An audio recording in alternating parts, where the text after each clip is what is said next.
I thank God I am back with my son, Jose, who requested that he be identified by his first name only because he is in the process of seeking asylum, said via an attorney following his release.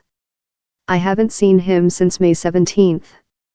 It was very difficult to be separated from him for so long. Neither Jose nor his son crossed the border illegally.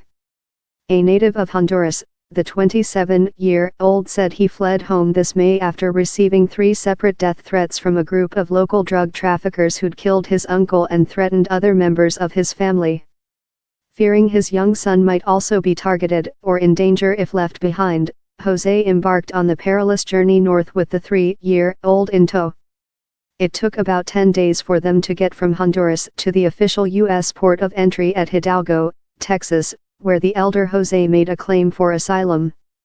This was the legitimate route, the one that Homeland Security Secretary Kirstjen Nielsen repeatedly insisted families seeking asylum should take if they didn't want to be separated under the administration's zero-tolerance policy against illegal border crossers.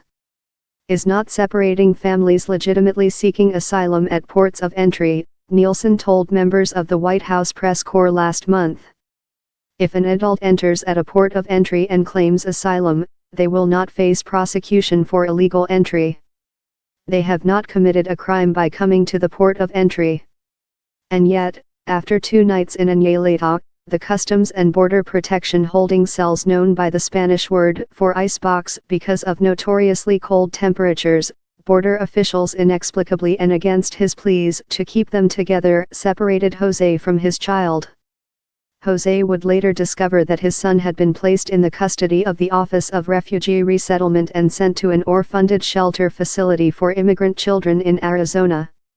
Meanwhile, Jose was taken on a journey from Hidalgo to the ICE detention center in Port Isabel, Texas, to another location near the Rio Grande River and finally to the Stewart Detention Center, a private prison contracted by ICE to house just under 2,000 detained immigrants in rural Georgia, where he would spend the majority of the next 2 months. While there, Jose passed what's called a credible fear interview, the first step toward qualifying for asylum. But he couldn't sleep. All of his thoughts were consumed by his son. I would not have come if I knew they were going to separate my child, Jose told News Pulse News in a phone interview from the Stewart facility last month. I never thought that they would do that. I think I would have rather run the risk in Honduras than have my child be separated from me. In detention, Jose said he met other parents who had also been separated from their children at the border.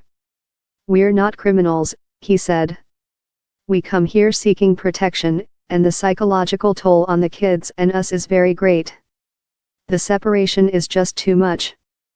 Jose told News Pulse News on June 25 that he was afraid of being permanently separated from his son. The following day, a federal judge in San Diego ordered federal authorities to reunite within 30 days all immigrant families that had been separated as a result of the administration's southwest border enforcement policies. For children under 5, the judge ordered, reunifications must be completed within 14 days. Over the next 2 weeks, without warning, Jose was relocated from Georgia to the ICE detention center in Eloy, Arizona. Part of what ICE officials would later confirm was an effort to move detained parents of children under age 5 closer to their kids to help facilitate reunification.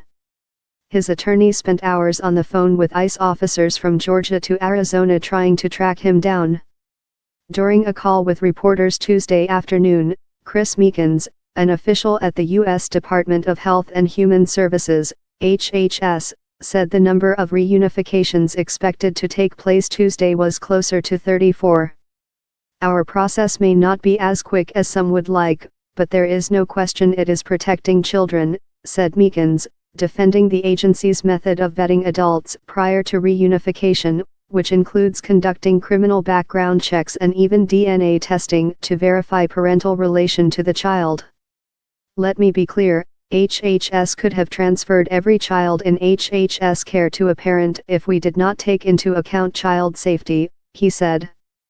Meekins told reporters that at least 14 children would not be reunited with the adults claiming to be their parents. 8 of those adults failed criminal background checks, 5 were found not to be the children's biological parents, and 1 has been accused by the child of abuse. He also provided explanations for HHS's inability to reunite, at least for now, 13 others, who included a number of parents who are still being held in criminal custody and 1 currently being treated for a contagious communicable disease. Another 16 parents have completed criminal background checks, Meekins said, but HHS was still in the process of verifying parentage. Several more, of course, have already been deported without their child. The fact is that for the vast majority of these children, it's pretty clear-cut who the parents are and that they should be reunited under the order, she said, calling the government's use of DNA testing unnecessarily intrusive and a delay tactic. Jose's lawyer, Peter Espeister, received the news on Tuesday afternoon that Jose and his son had been reunited. Espeister said the young father had been moved once again late Monday night from the Eloy detention facility to the Icefield office in Phoenix, where he was joined by his son early the next morning. After a few more hours, Jose left the facility with his son's hand in his, and an electronic tracking device on his ankle. The two made their way to the Greyhound bus station for yet another journey, this time heading east to stay with relatives in Virginia for the duration of Jose's immigration court proceedings. "We've got a long way to go,"